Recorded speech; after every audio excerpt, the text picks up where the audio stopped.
আসসালামু আলাইকুম। এটিএন বাংলা সংবাদে আপনাদের সবাইকে স্বাগত জানাচ্ছি। আমি ফিরোজ তোহা। শুরুতেই সংবাদ শিরোনাম।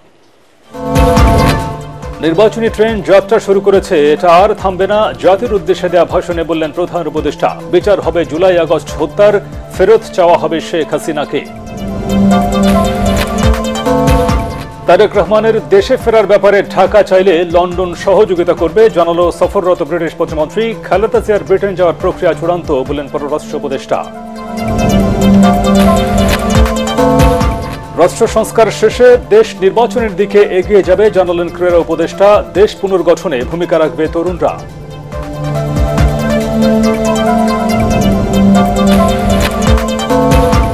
উপদেষ্টাদের বারবার দফতর পরিবর্তনের কারণে অন্তর্বর্তী সরকারের দুর্বলতা প্রকাশ পাচ্ছে, বলছে টিআইবি। মাঠ প্রশাসনে স্থবিরতার আশঙ্কা।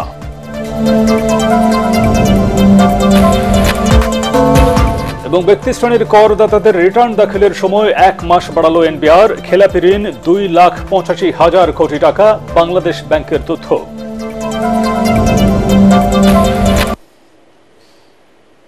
শুনছিলেন সংবাদ শিরোনাম, এবার বিস্তারিত। নির্বাচনী ট্রেন যাত্রা শুরু করেছে, এটা আর থামবে না।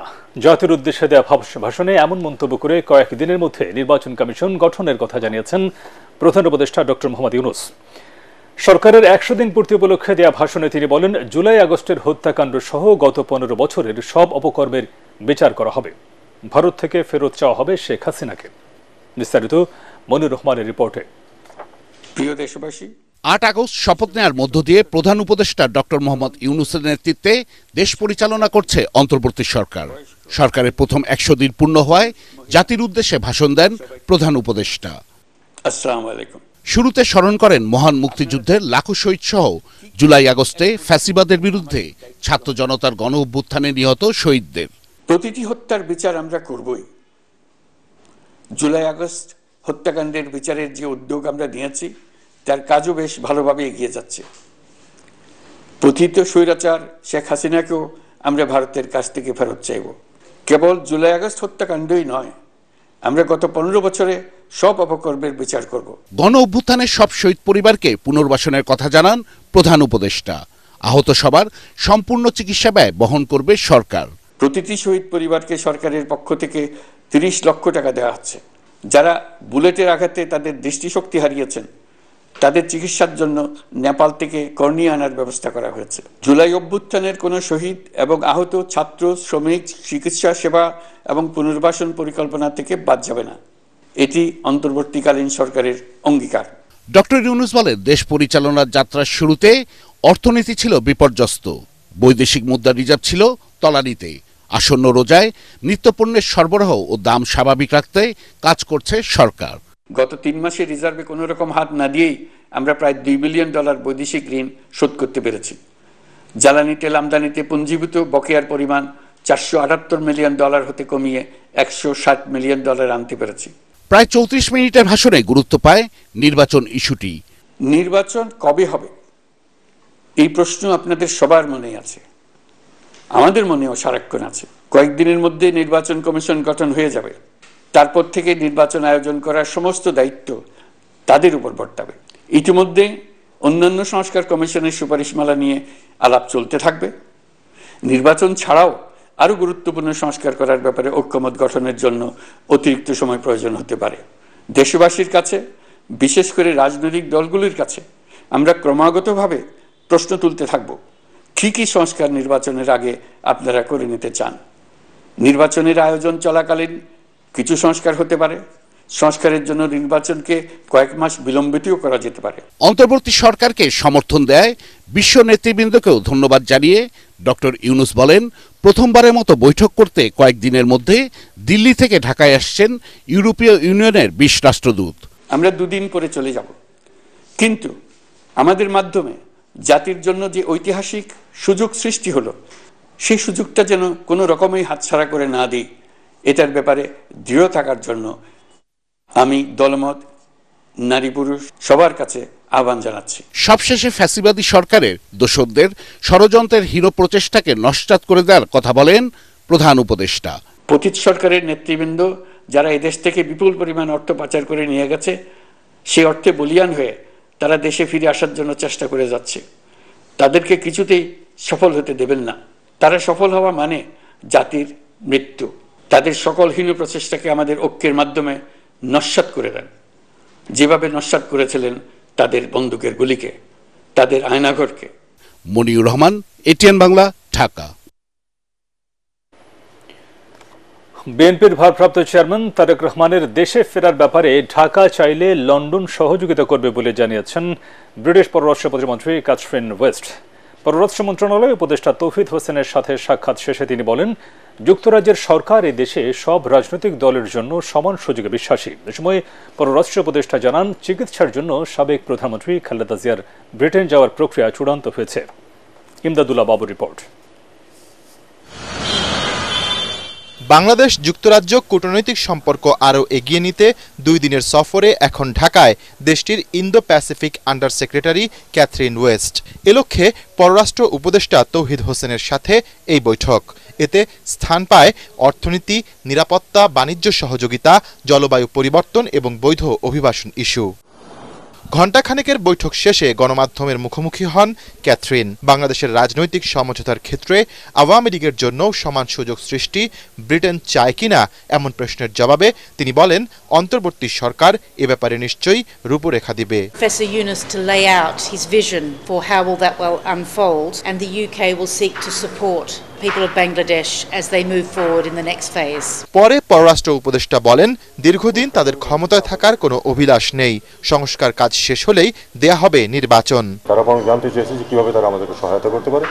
আমি তাদেরকে পরিষ্কারভাবে বলেছি যে আমাদের এখানে কারো কোনো রাজনৈতিক অ্যাম্বিশন নেই। আমরা আসলেই একটি সুস্থ গণতান্ত্রিক পরিবেশ সৃষ্টি করে দিয়ে আমরা সরে যেতে চাই। কতগুলো কমিশন কাজ করছে, তাদের রিপোর্ট দেখ, তারপরে আমরা বুঝতে পারবো যে আসলে কত তাড়াতাড়ি আমরা আসলে এই কাজটা করতে সক্ষম হব। চিকিৎসার জন্য বিএনপি চেয়ারপারসন বেগম খালেদা জিয়ার লন্ডন যাওয়া এবং ভারপ্রাপ্ত চেয়ারম্যান তারেক রহমানের দেশে আসা প্রসঙ্গেও কথা বলেন দুজন। We didn't discuss individual cases, but we want to support the government because it is in this period of transition. We want to support the interim government in all the work that it's doing. এটা আসলে পররাষ্ট্র মন্ত্রণালয় থেকে জানা কিছু নেই। এটা আমরা অবশ্যই সহায়তা করেছি, ভিসার ব্যাপারে আমরা হেল্প করেছি। আমরা চাই যে উনি যেতে পারুক, কারণ ওনার চিকিৎসা হোক। মঙ্গলবার ঢাকা ছাড়ার কথা রয়েছে ব্রিটিশ এই প্রতিমন্ত্রীর। ইমদাদুল্লাহ বাবু, এটিএন বাংলা, ঢাকা। সংস্কার কমিশনগুলোর প্রতিবেদনের পর অংশীজনতরি নিয়ে রাষ্ট্র সংস্কার শেষে দেশ নির্বাচনের দিকে এগিয়ে যাবে বলে জানিয়েছেন যুব ও ক্রীড়া উপদেষ্টা আসিফ মাহমুদ সজীব ভূঁইয়া। আগামী 3 মাসের মধ্যে কমিশনের প্রস্তাবনা বাস্তবায়ন করা হবে জানিয়ে তিনি বলেন, শুধু স্বৈরাচার পতন নয়, দেশ পুনর্গঠনে তরুণরাও ভূমিকা রাখতে পারে। অন্তর্বর্তী সরকারের 100 দিন পূর্তি উপলক্ষে মন্ত্রণালয়ের অগ্রগতি জানাতে সংবাদ সম্মেলনে আসিফ মাহমুদ এসব কথা বলেন। বিস্তারিত জানাচ্ছেন সৈয়দ রিয়াজ। এই তরুণ প্রজন্ম আমরা শুধুমাত্র ডিস্ট্রাকটিভ ওয়েতে গিয়ে একটা ফ্যাসিস্ট সরকারের পতন করতে পারি না, আমরা কনস্ট্রাকটিভ ওয়েতে দেশ পুনর্গঠনেও কাজ করতে পারি। সচিবালয়ে নিজের দপ্তরে সংবাদ সম্মেলনে যুব ও ক্রীড়া উপদেষ্টা জানান, দায়িত্ব নেয়ার পর 100 দিনে রাজস্ব ও বিভিন্ন প্রকল্পে 86,277 জনের নতুন কর্মসংস্থান সৃষ্টি করেছে অন্তর্বর্তী সরকার। তিনি বলেন, দেশে শিক্ষিত বেকারের সংখ্যা প্রায় 25 লাখ। সবাই তো রেভিনিউ খাতে না, সরকারের বিভিন্ন প্রশিক্ষণ কার্যক্রমের মাধ্যমে এবং সরকারের বিভিন্ন প্রকল্পতে অনেকের কর্মসংস্থান নিশ্চিত করা হয়।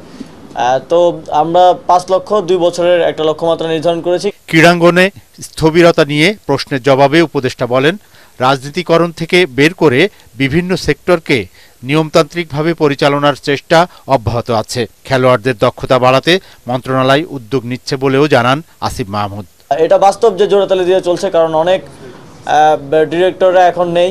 আমি যখন দায়িত্ব নিলাম এসে বিসিবির কোনো ডিরেক্টরকে পাওয়া যাচ্ছিল না। যদি স্পোর্টসে পলিটিসাইজ না করা হতো, বিসিবিতে পলিটিক্যাল লোকজন না থাকতো, তাহলে দেশে একটা পরিবর্তন হলেও বিসিবি তার মতোই থাকতে পারতো, ধারাবাহিকভাবে তার কার্যক্রম পরিচালনা করতে পারত।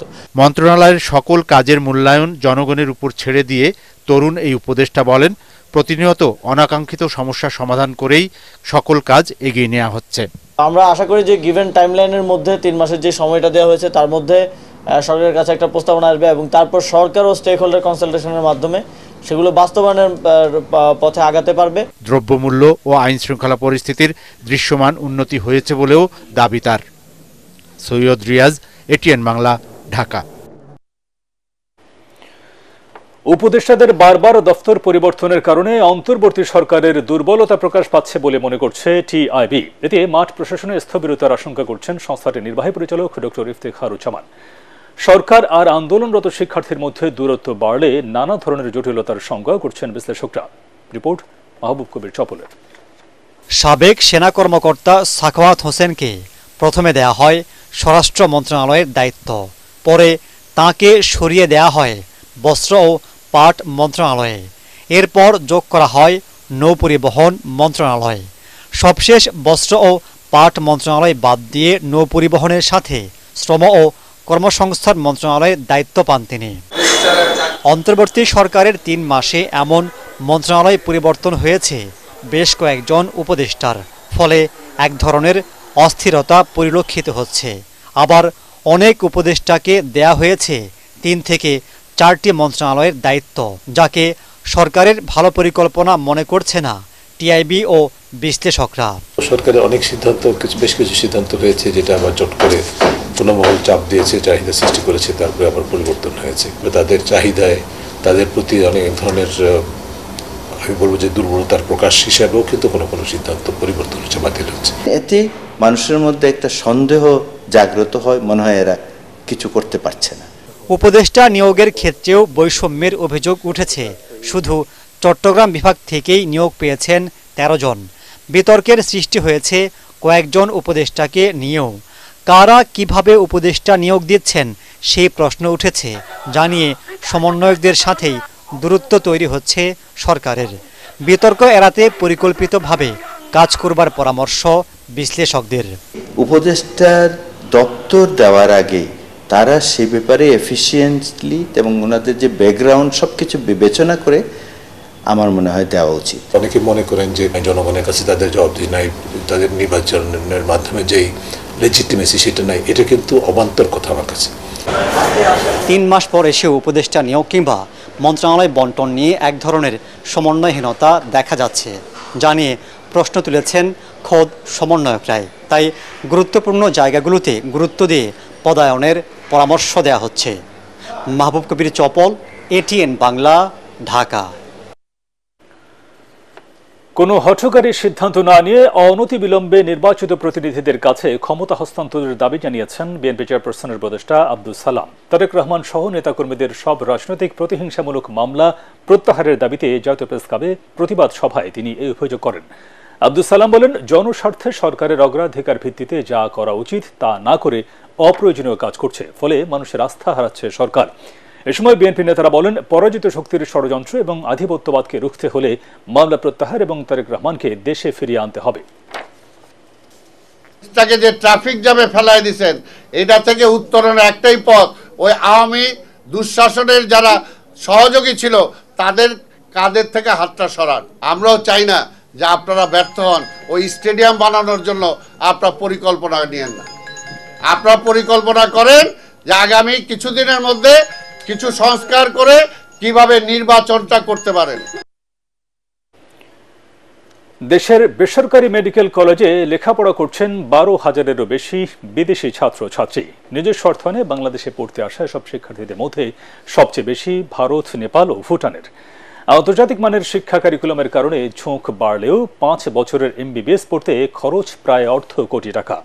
খরচ কমানো এবং আন্তর্জাতিক স্বীকৃতি পাওয়া গেলে মেডিকেল শিক্ষার্থীর সংখ্যা আরও বাড়বে বলে মনে করছেন সংশ্লিষ্টরা।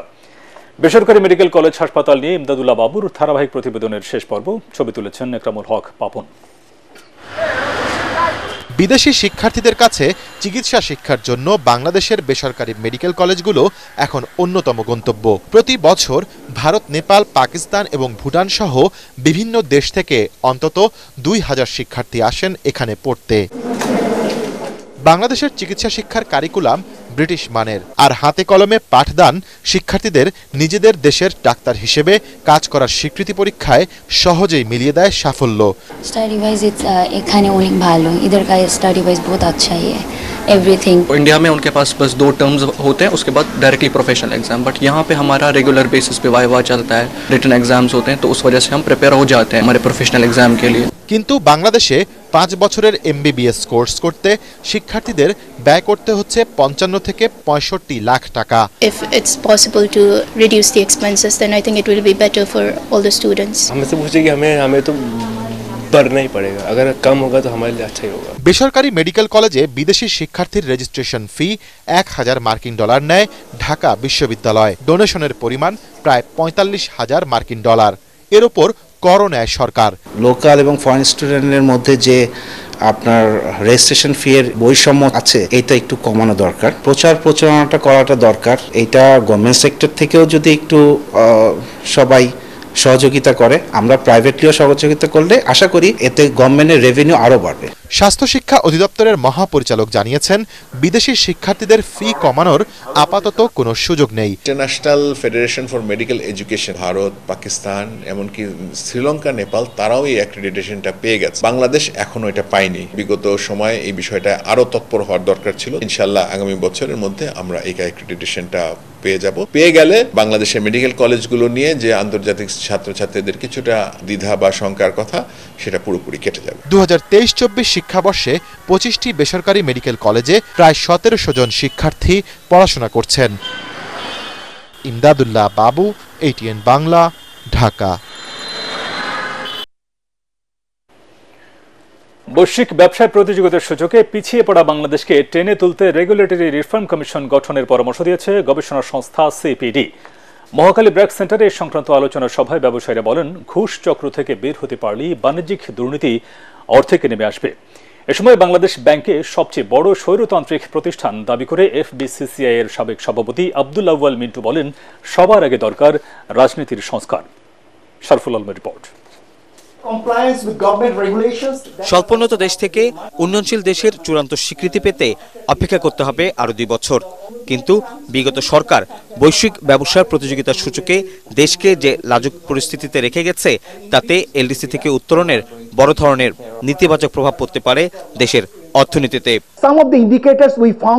এমন দাবি করে বাণিজ্যিক কার্যক্রমে দুর্নীতি, আমলাতান্ত্রিক জটিলতা, মূল্যস্ফীতি, বৈশ্বিক মুদ্রাবাজারের অস্থিরতা, অবকাঠামো দুর্বলতা, সরকারের অস্থিতিশীলতা সহ বড় ধরনের বাধাকে চিহ্নিত করেছে CPD। To be known as a country which is a developing country rather than an LDC.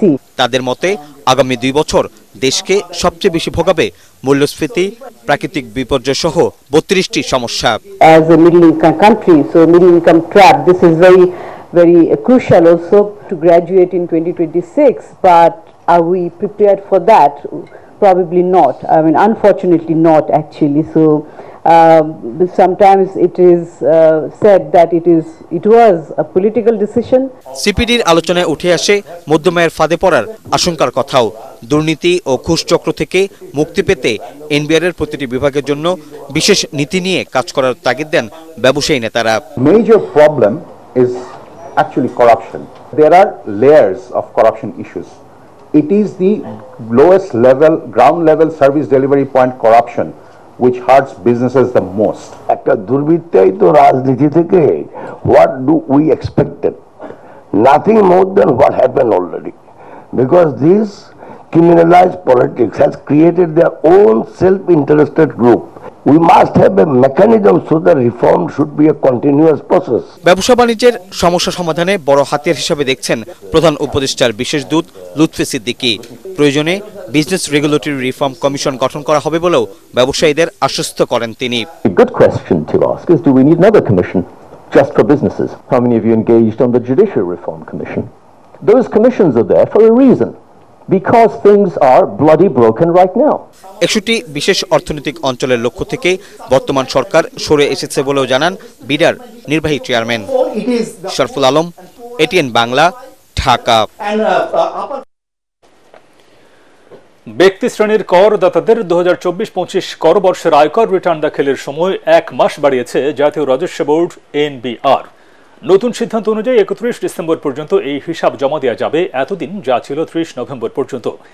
NBR এর জনসংযোগ বিভাগ এক বিজ্ঞপ্তিতে জানায়, বিভিন্ন পেশার করদাতারা NBR-কে রিটার্ন দাখিলের সময়সীমা বৃদ্ধির জন্য অনুরোধের পরিপ্রেক্ষিতে এই সিদ্ধান্ত নেওয়া হয়েছে। এর আগে আয়কর আইন 2023 অনুযায়ী 2024-25 কর বর্ষের জন্য কোম্পানি ছাড়া সব শ্রেণীর করদাতার আয়কর রিটার্ন দাখিলের শেষ দিন ছিল 30 নভেম্বর। ব্যাংক খাতে খেলাপি ঋণ 2,85,000 কোটি টাকা, যা মোট বিতরণ করা ঋণের 17%। বাংলাদেশ ব্যাংকের খেলাপি ঋণের হালনাগাদ প্রতিবেদনে এই চিত্র উঠে এসেছে। বাংলাদেশ ব্যাংকের তথ্য বলছে, চলতি বছরের সেপ্টেম্বর প্রান্তিক শেষে ব্যাংক খাতে মোট বিতরণ করা ঋণের পরিমাণ 16,82,821 কোটি টাকা। এর মধ্যে খেলাপি ঋণ দাঁড়িয়েছে 2,84,977 কোটি টাকা, যা মোট বিতরণের 16.93%। সাধারণ ছাত্রদের কোটা বিরোধী আন্দোলনকে ছাত্র জনতার আন্দোলনে পরিণত করে শেখ হাসিনার পতন আন্দোলনে রূপ দিয়েছিলেন বিএনপির ভারপ্রাপ্ত চেয়ারম্যান তারেক রহমান। বিকেলে নাটোরের বড়াইগ্রাম উপজেলার বনপাড়া বাইপাস মোড়ে আয়োজিত জনসভায় দলটির কেন্দ্রীয় নেতা ও সাবেক উপমন্ত্রী রুহুল কুদ্দুস তালুকদার দুলু এ কথা বলেন। তিনি আরো বলেন, দেশ ফ্যাসিস্ট সরকারের দুঃশাসন মুক্ত হলেও আন্দোলন এখনও শেষ হয়নি। জনগণের ভোটাধিকার ও গণতান্ত্রিক সরকার প্রতিষ্ঠিত না হওয়া পর্যন্ত সবাইকে ঐক্যবদ্ধ থাকার আহ্বান জানান বিএনপির এই নেতা। অ্যাডভোকেট আব্দুল কাদের মিয়ার সভাপতিত্বে জনসভায় উপস্থিত ছিলেন বিএনপির সদস্য সচিব রহিম নেওয়াজ, শ্রমিক নেতা আবু রায়হান ভুলু ও যুগ্ম আহ্বায়ক ফরহাদ আলী দেওয়ান শাহিন সহ নেতা কর্মীরা।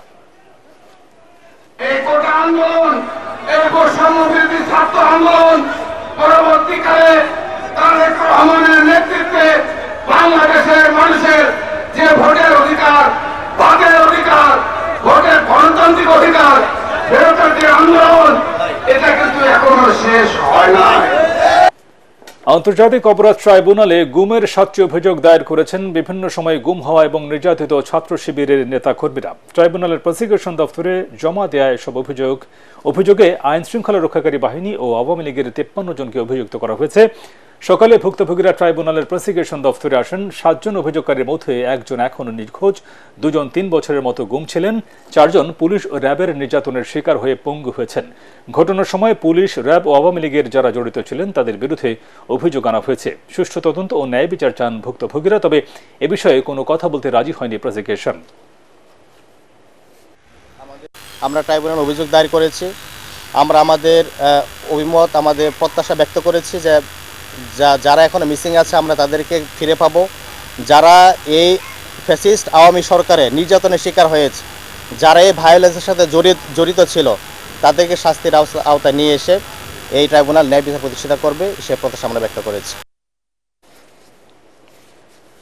এদিকে কর্মচারী নিয়োগে মৌখিক পরীক্ষা ইচ্ছাকৃতভাবে স্থগিত করার অভিযোগে রাজধানীর কারওয়ান বাজারে পেট্রো বাংলার কার্যালয়ে অবরোধ করে চাকরি প্রত্যাশী শিক্ষার্থীরা। এক পর্যায়ে কার্যালয়ের প্রধান ফটকে তালা লাগিয়ে দেয় তারা। এতে পেট্রো বাংলার ভেতরে আটকা পড়েন শত শত কর্মকর্তা কর্মচারী। পরে কর্তৃপক্ষ আগামী ডিসেম্বরের মধ্যেই পরীক্ষা নেওয়ার আশ্বাস দিলে অবরোধ কর্মসূচি স্থগিত করে শিক্ষার্থীরা।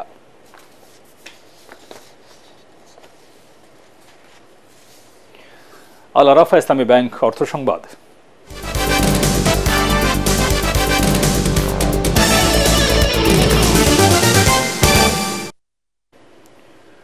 মাটি ও মানুষের শিল্পী প্রয়াত বারী সিদ্দিকের জন্মবার্ষিকী উপলক্ষে আলোচনা সভা ও গুণীজন সম্মাননার আয়োজন করা হয়েছে। বিকেলে জাতীয় জাদুঘরের বেগম সুফিয়া কামাল মিলনায়তনে অনুষ্ঠানের উদ্বোধন করেন ইম্পেরিয়াল প্রপার্টিজ লিমিটেডের chairman Mohammad Arfatur Rahman. Bangladesh brick manufacturing owners অ্যাসোসিয়েশনের সভাপতি ফিরোজ হায়দার খানের সভাপতিত্বে অনুষ্ঠানে প্রধান অতিথি ছিলেন ভুইয়া গ্রুপের ব্যবস্থাপনা পরিচালক মোহাম্মদ মিনহাজুর রহমান। অনুষ্ঠানে আরও উপস্থিত ছিলেন এটিএন বাংলার উপদেষ্টা তাশরিক আহমেদ, চিত্রনায়ক DA তায়েব সহ সংশ্লিষ্টরা। অনুষ্ঠানের মিডিয়া পার্টনার এটিএন বাংলা।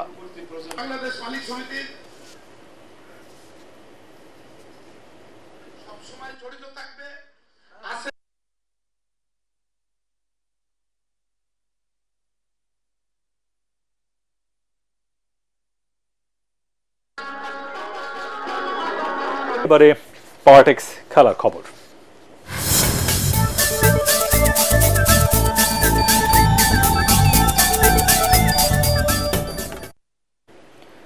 সাফল্য পাওয়ার লক্ষ্য নিয়ে ওয়েস্ট ইন্ডিজের বিপক্ষে টেস্ট সিরিজ সামনে রেখে প্রস্তুতি চালিয়ে যাচ্ছে বাংলাদেশ ক্রিকেট দল। ক্যারিবীয়দের হারিয়ে জয় পেতে মুখে আছে টাইগাররা। ইনজুরির সমস্যা থাকলেও বাংলাদেশ এই সিরিজে সাফল্য পাবে বলে আশাবাদী সিনিয়র সহকারী কোচ মোহাম্মদ সালাউদ্দিন। সিরিজের প্রথম টেস্টের ভেন্যু অ্যান্টিগায় অনুশীলন শেষে একথা বলেন তিনি। পরাগ আরমানের রিপোর্ট। প্র্যাকটিস করার চেষ্টা করছি এবং সাদা পোশাকের ক্রিকেটে ভারত ও দক্ষিণ আফ্রিকার বিপক্ষে টানা 2টি সিরিজ হেরেছে বাংলাদেশ। এতে আইসিসি টেস্ট চ্যাম্পিয়নশিপের পয়েন্ট তালিকায় 8ম স্থানে আছে লাল সবুজের দল। 9 দলের লড়াইয়ে ওয়েস্ট ইন্ডিজ একেবারে তলানিতে। প্রথম টেস্ট ম্যাচের ভেন্যু এন্টিগায় প্রস্তুতি নিচ্ছে মিরাজ তাসকিনরা। ব্যর্থতার বৃত্ত থেকে বেরিয়ে আসবে বাংলাদেশ, এমন প্রত্যাশা টাইগারদের সিনিয়র সহকারী কোচ মোহাম্মদ সালাউদ্দিনের। সবাই আমার কাছে যেটা মনে হয় যে তারা আসলে হোয়াইট টেস্টটা করতে চায়, কারণ এই ইন্টেনশনটা আসলে সবচেয়ে বেশি দরকার আমাদের, যেখানে আসলে আমরা টেস্ট ক্রিকেট আমরা ভালো করব। এবং সবার ওয়ার্ক এথিক দেখে আমার খুবই ভালো লাগছে। আজকে প্রায় 14 বছর পরে আমি আবার আসলাম ওয়েস্ট ইন্ডিজে, যেখান থেকে আমি আসলে শুরু করেছিলাম আমি ইন্টারন্যাশনাল কোচিং। সেখান থেকে আমাদের ছেলেদেরকে দেখে আমার অনেক ভালো লাগতেছে, তাদের ওয়ার্ক এথিক দেখে আমার সবচেয়ে বেশি ভালো লাগছে, এবং সেই সাথে তাদের ইন্টেনশন যে তারা আসলে পারপাসফুলি ট্রেনিং করতেছে। দলের তারকা স্পিনার তাইজুল ইসলাম বলেন, ক্যারিবিয়ানদের বিপক্ষে সাফল্য পাওয়াটা কঠিন হলেও ক্রিকেটাররা ভালো কিছুই উপহার দিতে চায় দেশকে। যদিও আমাদের লম্বা একটা জার্নি ছিল, বাট আমরা পৌঁছানোর পরের দিন আমাদের কিছু টিম অ্যাক্টিভিটিস ছিল, যেখানে আমরা গেম খেলছি, ওখানে ছেলেপেলেরা অনেক মজা করছে, এবং তারপরের দিন আমাদের টিম প্র্যাকটিস ছিল এবং ফ্যাসিলিটিস যথেষ্ট ভালো ছিল। আমরা সেই ফ্যাসিলিটিস অনুযায়ী প্র্যাকটিস করার চেষ্টা করছি এবং টিম ওয়াইজ খুব ভালো প্র্যাকটিস করেছে। এন্টিগার নর্থ সাউন্ডের স্যার ভিভ রিচার্ড স্টেডিয়ামে আগামী 22 নভেম্বর থেকে শুরু হবে বাংলাদেশ ওয়েস্ট ইন্ডিজের মধ্যকার প্রথম টেস্ট ম্যাচ। পরাগ আরমান, এটিএন বাংলা। চট্টগ্রামে শুরু হলো দ্বিতীয় ইস্পাহানি প্রথম আলো আন্তঃবিশ্ববিদ্যালয় ফুটবল টুর্নামেন্ট। এবারের আসরে অংশ নিচ্ছে দেশের 42টি বিশ্ববিদ্যালয়। সকালে চট্টগ্রামের এম এ আজিজ স্টেডিয়ামে টুর্নামেন্টের উদ্বোধন করা হয়। চট্টগ্রামের পর খুলনা, ঢাকা ও রাজশাহী পর্ব শেষে আগামী 5 ডিসেম্বর শুরু হবে চূড়ান্ত পর্বের খেলা, আর ফাইনাল হবে 9 ডিসেম্বর। টুর্নামেন্টের media partner ATN Bangla. Chittagong থেকে আরো জানাচ্ছেন সৈয়দ তামিম মাহমুদ। শিক্ষার্থীদের বাঁধ ভাঙা আনন্দ জানান দিচ্ছে এই টুর্নামেন্টকে ঘিরে তাদের তীব্র আগ্রহের কথা। টুর্নামেন্টকে কেন্দ্র করে উৎসবে মেতে উঠেছে চট্টগ্রামের শিক্ষার্থীরাও। সকালে বেলুন উড়িয়ে বর্ণাঢ্য আয়োজনের মধ্য দিয়ে এই টুর্নামেন্টের উদ্বোধন করা হয়। গেল বছর প্রথম আয়োজনে 32 দল অংশ নেয়, এবার দলের সংখ্যা বেড়ে হয়েছে 42। এবারের খেলা হবে ঢাকা, চট্টগ্রাম, রাজশাহী ও খুলনায়। টুর্নামেন্টের প্রথম পর্বে চট্টগ্রাম অঞ্চল থেকে অংশ নিচ্ছে 10টি দল। এমন আয়োজন ফুটবলে নতুনভাবে জাগরণ সৃষ্টি করবে বলে আশা আয়োজকদের। বিপুল উৎসাহ উদ্দীপনা দেখছি খেলোয়াড়দের মাঝে, সমর্থকদের মাঝে, ছাত্রছাত্রীদের মাঝে। মূল উদ্দেশ্যটা হচ্ছে যে সত্যিকার অর্থে শিক্ষার্থীরা যেন পড়াশোনার পাশাপাশি খেলাটা যে খুব ইম্পর্টেন্ট শরীরের জন্য, মনের জন্য, এই বার্তাটা পৌঁছে দেয়। এই বিশাল আয়োজনকে পৃষ্ঠপোষকতা দিচ্ছে ইস্পাহানি গ্রুপ। এবার বিশ্ববিদ্যালয়ের সংখ্যা বেশি, ভেন্যু বেশি, ম্যাচ বেশি। সবসময় চেষ্টা করি যে সব খেলাধুলার মধ্যে কন্ট্রিবিউট করার, তারই একটা উদ্যোগ হচ্ছে ইস্পাহানি প্রথম আলো আন্তঃবিশ্ববিদ্যালয় ফুটবল টুর্নামেন্ট। টুর্নামেন্টের মিডিয়া পার্টনার হিসেবে আছে দেশের প্রথম satellite television channel ATN Bangla. এর মাধ্যমে ফুটবলের নতুন জাগরণ হবে, এটা আমরা বিশ্বাস করি, এবং এটিএন বাংলা এই ধরনের উদ্যোগের সাথে সবসময় সম্পৃক্ত থাকে, কারণ ফুটবলের জাগরণ হওয়া খুবই প্রয়োজন, খেলাধুলার কোনো বিকল্প নেই। উদ্বোধনী অনুষ্ঠানে উপস্থিত ছিলেন ইস্পাহানি গ্রুপের ব্যবস্থাপনা পরিচালক মির্জা শাকির ইস্পাহানি, পরিচালক আলী ইস্পাহানি, প্রথম আলোর যুগ্ম সম্পাদক বিশ্বজিৎ চৌধুরী, সাফজয়ী বাংলাদেশ নারী ফুটবল দলের সদস্য ঋতুপর্ণা চাকমা, কৃষ্ণরানী সরকার। সৈয়দ তামিম মাহমুদ, এটিএন বাংলা, চট্টগ্রাম। শেষ করার আগে সংবাদ শিরোনাম আরেকবার। নির্বাচনী ট্রেন যাত্রা শুরু করেছে, এটা আর থামবে না। জাতির উদ্দেশ্যে দেয়া ভাষণে বললেন প্রধান উপদেষ্টা, বিচার হবে জুলাই আগস্ট হত্যার, ফেরত চাওয়া হবে শেখ হাসিনাকে।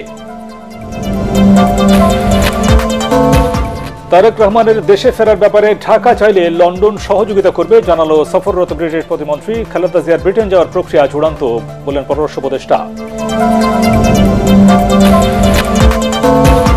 রাষ্ট্র সংস্কার শেষে দেশ নির্বাচনের দিকে এগিয়ে যাবে, জানালেন ক্রীড়া উপদেষ্টা। দেশ পুনর্গঠনে ভূমিকা রাখবে তরুণরা।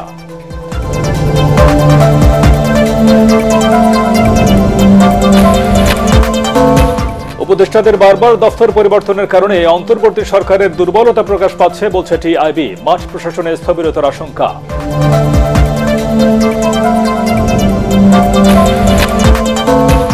এবং ব্যক্তি শ্রেণীর করদাতাদের রিটার্ন দাখিলের সময় 1 মাস বাড়ালো এনবিআর। খেলাপি ঋণ 2,85,000 কোটি টাকা, বাংলাদেশ ব্যাংকের তথ্য।